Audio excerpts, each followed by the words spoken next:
Hey y'all, and welcome back to the Tragic Life of Sam. No, I'm just kidding.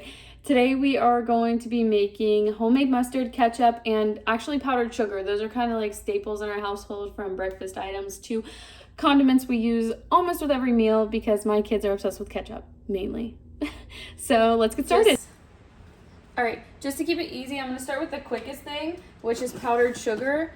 I'm only going to do about a cup just because, you know, we only use it on things like French toast, maybe on top of cookies or brownies. Not too much. And all you're going to do is put about a cup of sugar into your blender. I don't feel like pulling out an entire blender, so I am going to use our NutriBullet. I'm sure you can also use a food processor. This thing is going to be loud because it's ancient, but all powdered sugar is ground up sugar. So you're going to let that go for about maybe 10-20 seconds depending on your blender.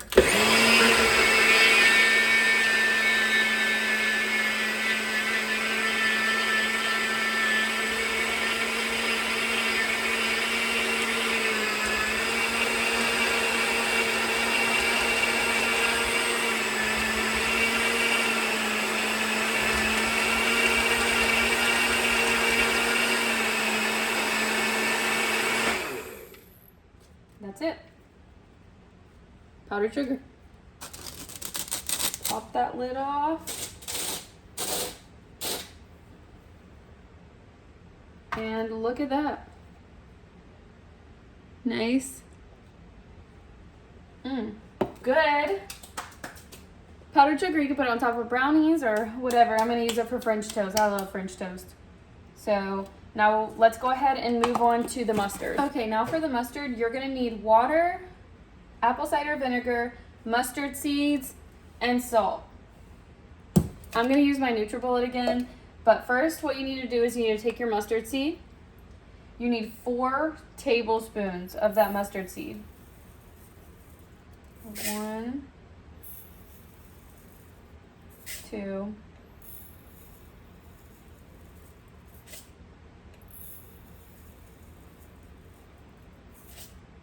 and a little bit more for some love. Okay, and then what you'll do is, again, I'm going to use my handy dandy NutriBullet and give this a quick little grind.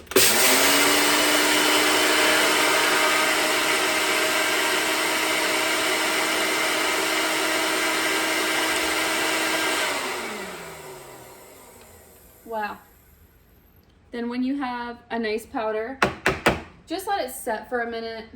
If you like it a little bit spicier, let it sit longer. I'm just going to let mine sit for a minute. And then what you'll do is you'll add about 2 tablespoons of water, 1/4 cup of apple cider vinegar, and salt. I would say measure with your heart. I definitely measure with mine. I'm just going to use a grinder, but make sure you don't use anything less than at least 1/2 teaspoon. But I would definitely say taste it, add more if you need to. It all just depends on how you like it. So I'm going to do 2 tablespoons. Just tap water. 1/4 cup of apple cider vinegar.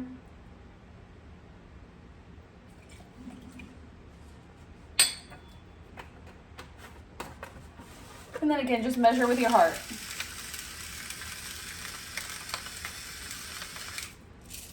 I'll pop that NutriBullet lid back on there and give this another quick blend just to make sure we got all those mustard seeds nice and, let me shake this, nice and ground up.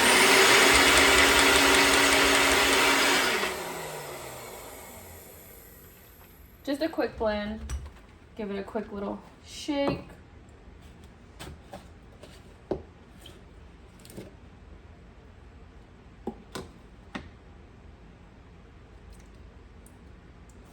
There we go.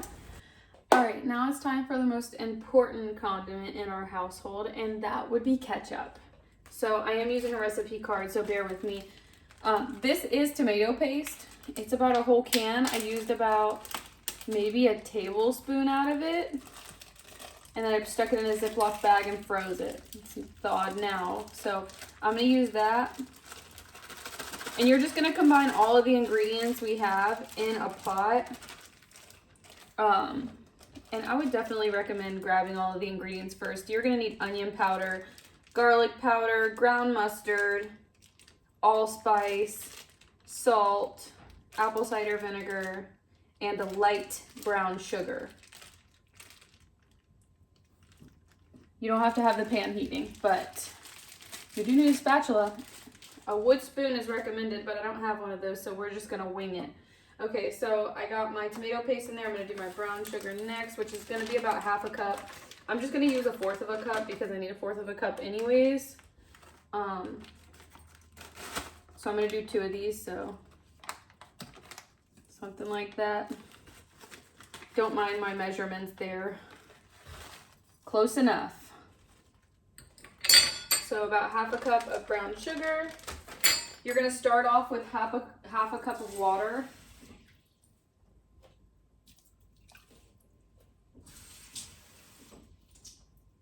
You'll start off with half a cup of water. If you need a little bit more, we'll add a little bit more. Then it's gonna be 1/4 of a cup of apple cider vinegar.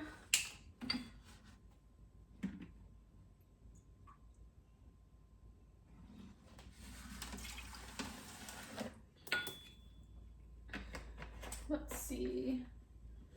1 teaspoon of onion powder.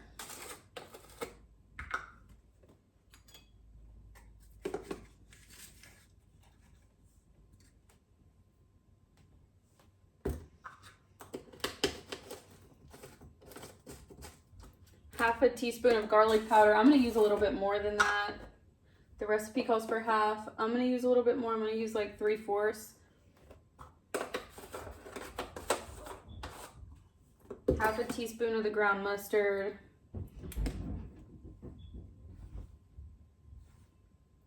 I'm not crazy about ground mustard, so I'm going to use the half that it recommends.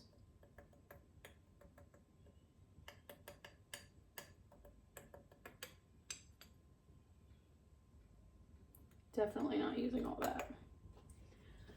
All right, half a teaspoon of salt.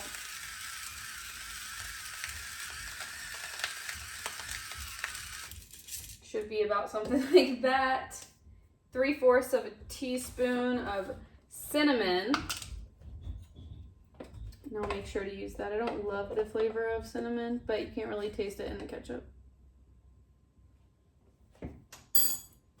So that's about something like that. And then 1/4 a teaspoon of ground allspice. Should be about something like that. And then that's it. So we're gonna put it on high heat just to begin with.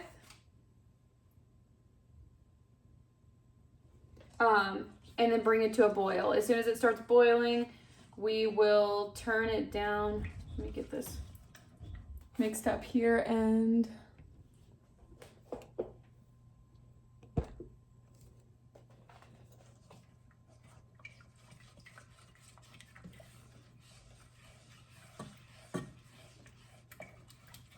make sure you really mix it good. Make sure you're scraping the sides and making sure all the seasoning is going in there. It will start to mix better once the heat really starts to get to it. So if it looks like this just to begin with, do not worry. It's kind of like thick still has chunks of tomato paste, still has chunks of seasoning. All of that will start to combine when the heat really kicks in on it. And once it's boiling, like I said, we'll turn the heat down and let it simmer for about 15 minutes. This is something you are going to have to stand by the stove. You can't just turn it on and walk away. You have to stay stirring it, which you don't have to stir it the whole time, but make sure you're consistently trying to get in there and mix it because you don't want it to burn. This will burn. There is a lot of tomato paste in here. It is a thick condiment. It would be more like ketchup flavored like tomato paste. But you'll notice once it starts to come to a boil, then we will turn the heat down to low and just continue mixing it. But we've got to get that boil rolling first. Seriously, make sure you're scraping those sides or you're gonna have some burnt clumps of ketchup. There we go. There's that boil we're looking for. I'm gonna turn it down to low and we're just gonna continue to mix it. It's going to at least sit here for 15 minutes.